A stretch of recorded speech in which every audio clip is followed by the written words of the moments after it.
Le métier de pharmacien se modernise et évolue de jour en jour. Le forum Giffard, organisé à Dijon, fut l'occasion de parler de l'avenir de la pharmacie et notamment dans le domaine de l'éducation thérapeutique du patient.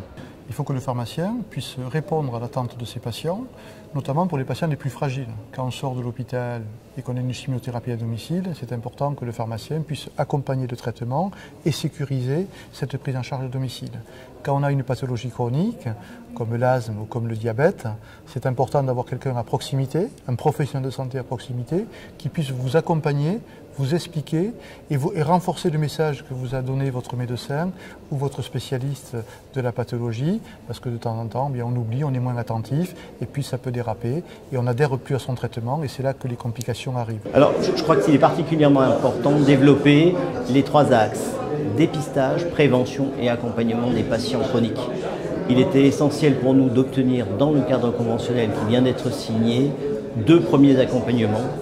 Tout l'enjeu maintenant donc, autour des anticoagulants oraux et de l'accompagnement des patients asthmatiques, c'est de montrer la plus-value que peut apporter le pharmacien dans ces accompagnements.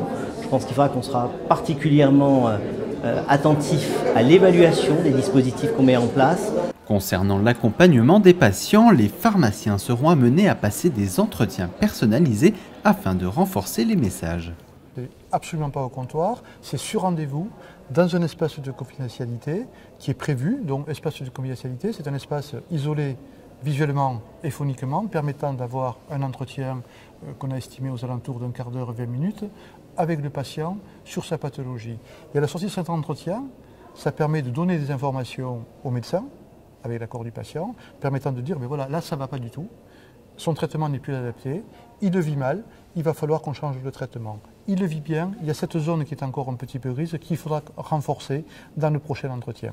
C'est ça la proximité et l'avantage que l'on a avec les pharmaciens, c'est qu'il y a de la disponibilité, de la proximité et de la confiance. Et c'est quand même lui le spécialiste du médicament.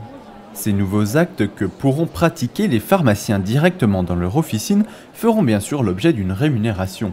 Le but étant d'apporter un accompagnement de qualité aux patients.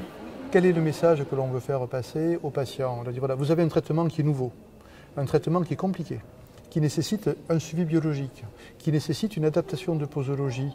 Est-ce que vous avez bien compris ce traitement? Est-ce que vous avez bien entendu ce que vous a dit votre médecin à la sortie de l'hôpital? Est-ce que vous connaissez les conséquences en cas de non-suivi de ces médicaments? Est-ce que vous connaissez les interactions médicamenteuses? Est-ce que vous savez éventuellement l'influence de l'alimentation?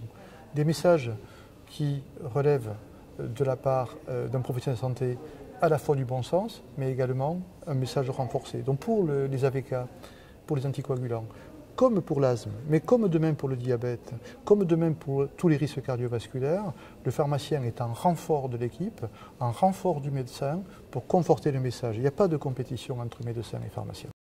Une réaction? Un témoignage? Commentez ce reportage sur dijonsanté.fr.